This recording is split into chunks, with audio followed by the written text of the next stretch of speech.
दूसरी इमरजेंसी लग रही है। इमरजेंसी लग रही है? हाँ, कैसे लग रही है इमरजेंसी? जैसे देख लो अब, इमरजेंसी में क्या हुआ था सर? जो अपोजिशन कहता है उसकी तो सुननी नहीं। अगर ये ऐसा अंधभक्ति रही या कुछ रहा, अपोजिशन कुछ नहीं बोल सकता, तो फिर वही वही वही खोती वही थड़ा। मणिशंकर जी ने कहा था पाकिस्तान में जाकर के, सर इनसे तो आप ही बचा सकते हो। गांव में चोर आते थे ना, डकैत आते थे, तो वो गाय को जब ले जाते थे तो उसके गले में घंटी होती थी, तो उस घंटी को ना चोर एक दूसरी तरफ लेके आता था, गाय को दूसरी तरफ लेके आता था। तो इस समय कांग्रेस यही कर रही है, गाय कहीं और ले जा रही है, घंटी कहीं और ले जा रही है। अगर मेरे पिताजी मेरा घर बना रहे हैं और बेकार बना रहे हैं, मेरे को लगता है पापा इस कमरे में ये टाइल, ये वॉलपेपर, ये कलर, ये यूज करना चाहिए, कहता हूँ नहीं कहता हूँ, तो मोदी जी अगर 1100 रुपए का सिलेंडर ले गए, हम सारे लोग बोले ना कि इसे 600 रुपए करो, अभी तो गठबंधन इनका क्लियर नहीं है। और महागठबंधन में अगर गलती से खिचड़ी पक गई ना सर, तो मोदी जी फिर से खीर बना ले जाएंगे। हम तो दिल्ली वाले हैं, दूध का जला छाछ भी फूक के पीते हैं। केजरीवाल साहब ने कहा था 84 पन्नों की फाइल है शीला दीक्षित जी के लिए। इनका कुछ नहीं हो सकता, ये अंधभक्ति है। मुद्दा तो है भैया बेरोजगारी का। बेरोजगारी का सबसे बड़ा मुद्दा वो है, वो खा गया, वो खा गया, वो खा गया, उनका कोई नहीं। हाँ जी, वो कांग्रेस ने ये कर दिया, कांग्रेस ने उसने ये बोल दिया। हाँ जी, वहाँ उसने क्या वो गलत बोला, कुछ नहीं पता, किसी को कुछ नहीं पता। वो उसने कहा कि उसमें कोई डेमोक्रेसी रही नहीं है। हाँ, देश के अंदर हाँ। लोकतंत्र है आपके हिसाब से देश में? लोकतंत्र है देश में? कहाँ है? नहीं है। दूसरी इमरजेंसी लग रही है। इमरजेंसी लग रही है? हाँ, कैसे लग रही है इमरजेंसी? जैसे देख लो अब, इमरजेंसी में क्या हुआ था सर? इमरजेंसी में तो चलो जी, वो तो इंदिरा गांधी ने करी है, तो ये इमरजेंसी कैसे लग रहा है, पूछ रहा हूँ, क्या हो रहा है इमरजेंसी लग रहा है, कैसे महसूस किया? अब क्या कैसे है, जो अपोजिशन कहता है उसकी तो सुननी नहीं, अपनी चलानी है। आप आपने गलत किया तो वो ठीक है, वो वॉशिंग में धुल के उन्हीं का बदा वहाँ आ गया। सवाल ये उठता है यहाँ पे, अगर करे वो भी गलत, ना करे वो भी गलत। जब 14 में उन्होंने वादा करके आया था सारे भ्रष्टाचारी को जेल के अंदर डालूंगा, जब कर रहे हैं तो उसके बाद तकलीफ क्या हो रही है? कौन से भ्रष्टाचारी?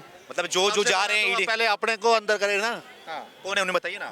मैं आप कुछ नाम बताए, कोई बता सकते हैं कौन भ्रष्ट है?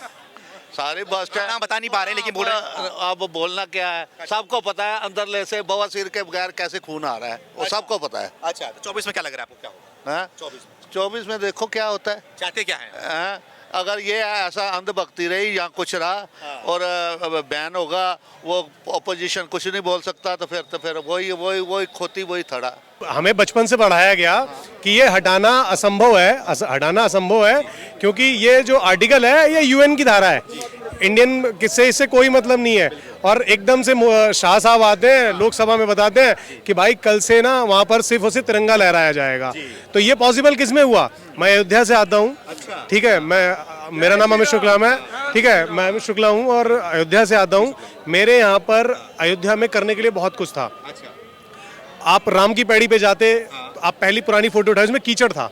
आज वहाँ पे बच्चे नहाते हैं, ठीक है, बगल में नागेश्वरनाथ मंदिर है, वहाँ जाके जल चढ़ाते हैं। सरयू नदी के पास बैठने में आनंद आता है, ठंडी हवा, सूरज और चंद्रमा का दोनों तरफ से, मतलब कुछ भी देखने का ना जो पहले नज़ारा था। खैर वो अयोध्या नगरी थी तो मज़ा तो था ही पहले से ही, लेकिन अब आनंदमय हो जाता है मन जब वहाँ पहुँच के दिखता है कि हाँ भाई बीजेपी आई है। ठीक है, अयोध्या में तो आनंदमय है, क्या पूरे देश में आनंदमय है? क्यों नहीं है सर, क्यों नहीं है? महंगाई मुद्दा है, विपक्ष इसे कंट्रोल नहीं कर पा रही है। जैसे आपने भी कुछ देर पहले पूछा राहुल गांधी जी के बारे में, राहुल गांधी छोड़े मणिशंकर जी ने कहा था पाकिस्तान में जाकर के, सर इनसे तो आप ही बचा सकते हो। अच्छा सर, ठीक है, याद होगा ना, ठीक है, कहा था नहीं कहा था सर, पाकिस्तान के साथ जब वो था तो कहने का मतलब है यार, क्या ही बोले, हम कांग्रेस से हम कुछ नहीं उम्मीद कर सकते हैं। अच्छा। आज की डेट में अगर मैं कोई शब्द कहता हूं तो हो सकता है कोई भाई कांग्रेस का सपोर्टर हो तो उसे बुरा लगे, उनके पास लीडर नहीं है, मोटिव नहीं है, इतना बड़ा मुद्दा है मार्केट के अंदर, उस मुद्दे महंगाई को छोड़ करके दूसरी तरफ भाग रहे हैं। ठीक है, एक कहावत थी पहले, जब गाय गांव में चोर आते थे ना, डकैत आते थे, तो वो गाय को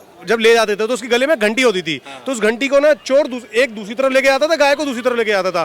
तो इस समय कांग्रेस यही कर रही है, गाय कहीं और ले जा रही है, घंटी कहीं और ले जा रही है। ठीक है, ठीक है, आप मजाक नहीं है इस चीज को, कांग्रेस पूरी तरह से भटका रही है, भटका रही है, युवा को भटका रही है। सर एक बात बताइए, दिल्ली के अंदर बहुत सारे लोग स्लम एरिया से भी आते हैं, जहाँ पर सभी मतलब बहुजन समाज रहता है। सर बच्चे को स्कूल में पता ही नहीं होता उसका दोस्त एक दलित है। अच्छा, मेरे बहुत सारे दोस्त, मैं त्रिलोकपुरी स्कूल में पढ़ा हूँ, वाल्मीकि एरिया है, 90% वहाँ पर, मेरी क्लास में 60% वाल्मीकि थे। हमें पता ही नहीं चला कि हम दलित और ब्राह्मण या ठाकुर साथ पढ़ते हैं। ठीक है, इवन मोहम्मदन भी नहीं पता चला। हम ईद पे आराम से बिरयानी खा रहे थे। अच्छा, जो जैसे मैं नॉन वेजिटेरियन नहीं हूँ तो भाई हमारे लिए समोसे और रसगुल्ले भी आते थे, इतना प्यार था दूसरे के हमें भी। हम सारी गाथाएं समझते थे। इन्होंने बड़े प्यार से मायावती जी से अलग हटा करके चंद्रशेखर को पैदा किया। चंद्रशेखर को पैदा करने के बाद ये बताया कि भाई हिंदू में एक दलित समाज भी है, एक दूसरा समाज भी है जो हमारे लिए निम्न वर्ग में काउंट होता है, जिसकी परसेंटेज 30% पहुंच चुकी है। मैं भी इसी मुद्दे पे आ रहा था कि राहुल गांधी भी ब्रिटेन में जाके उन्होंने बोला कि भारत के अंदर अल्पसंख्यक के ऊपर और दलित के ऊपर अत्याचार किया जा रहा है। सर अभी तो कुछ देर पहले किस पे अत्याचार, ये बुलडोजर वाली कहानी पे बोल रहे हो सर? नहीं, पूरे भारत में। अरे यार कैसे बात कर रहे हो यार, नहीं होगा ना। आप किसको कहना चाहते हैं अत्याचार? अगर आप किसी दलित पे कह रहे हैं, मेरी नज़र में तो नहीं हुआ सर कोई भी दलित पे अत्याचार, ठीक है। और अगर मोहम्मदन पे कही जाए तो मैं भी कहता हूँ नहीं हुआ।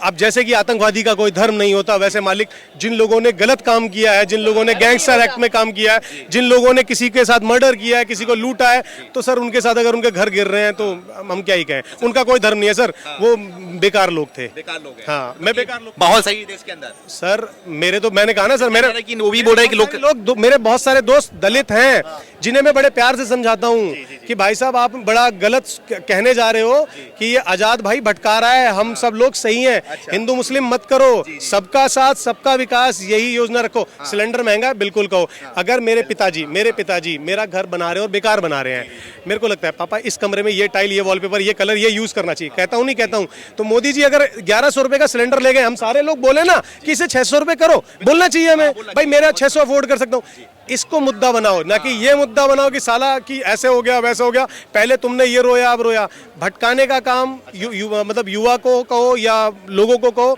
मैंने अभी जैसे एक एग्जांपल गाय वाला दिया, से 10 एग्जांपल और कहावतें बता सकता हूँ, लेकिन वो लॉजिक नहीं बनेगा। सिर्फ इतना कहूँ विपक्ष हमारा कमजोर है और बहुत कमजोर है। 24 में हम करो मजबूत। क्यों करें? वो उनका काम है, नेताओं का काम है। सर आप एक बात कहिए, आप मेरे पास आए, आप मेरे को कहना चाहते हो, आपके माइक पे मैं बात कहने आऊं क्योंकि आपने कोई रुचि लगी, आपने कोई बात कही, विपक्ष आए बोले, हमें करेज करे कि भाई आपको मैं ये करके दिखाऊंगा, हम भी सोचेंगे बटन दबाना है नहीं दबाना है। लेकिन उनकी मजबूरी है ना, वो जाके बोल रहे हैं कि देश के अंदर कोई भी आवाज उठाने की कोशिश करता है ना, उसको जेल में भर दिया जा रहा है। कांग्रेस कर देंगे सर। देखिए बहुत प्यारे शब्दों में बताऊं मैं आपको, ये कहना बेवकूफ़ी है। सिसोदिया साहब ने, अगर ये सिसोदिया के लिए बात मेरे को लग रहा है कह रहे होंगे, सिसोदिया साहब ने शिक्षा बहुत अच्छा किया।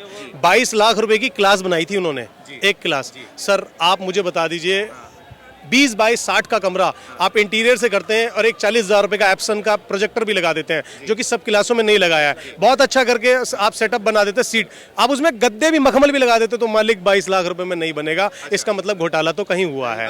दूसरा, बाय वन गेट वन लिखकर बिकी है sir, by one get one लिखकर बिकी है, तो आपको नहीं लगता है उसमें किसी का एक फायदा हुआ है? गवर्नमेंट का कहाँ परसेंट 300 कुछ रुपए का प्रॉफिट था एक आरएस की बोतल पे, 540 वाली बोतल पे। अभी मैं न्यूज़ पे ही आंकड़े देख रहा था, मेरे पास कोई और आंकड़े नहीं है सर। देखिए व्हाट्सएप से मैंने ज्ञान नहीं लिया है, मैं व्हाट्सएप ना के बराबर चलाता हूँ और इंस्टा भी ना के बराबर चलाता हूँ। शायद 20-22 फॉलोवर होंगे मेरे, और ज़्यादा नहीं है, ठीक है। मतलब हाँ थोड़ा बहुत जाके। 24 में क्या लग रहा है कि कौन आने चाहिए आपके हिसाब से? सर 24 में तो सर देखिए बताइए, मैं अभी इसी बात बताता हूँ। जैसे गठबंधन होने जा रहा है, महागठबंधन होने जा रहा है सर। अभी तो उनकी गणित नहीं हो रही, सीट क्लियर नहीं हो रही। विपक्ष चाहता है कि भाई कांग्रेस बड़ी पार्टी है तो 200 पे लड़ ले, बाकी पे हम लड़ ले। कांग्रेस चाहती है हम 400 पे लड़े।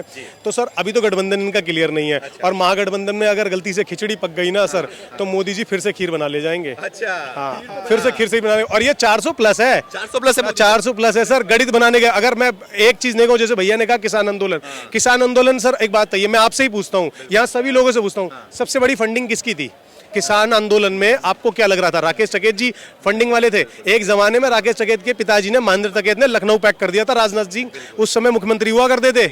उस समय राजनाथ सिंह के पिताजी, मतलब महेंद्र टिकैत जी के, राकेश टिकैत जी, हाँ महेंद्र टिकैत जी से और राजनाथ सिंह से मुलाकात हुई। उनका कोई गठजोड़, कोई गठबंधन बना होगा, बहुत पहले की बात है, पापा से सुनी है मैंने तो जब पता भी नहीं था, बच्चा हुआ करता, राजनीति से मतलब नहीं था, ठीक है।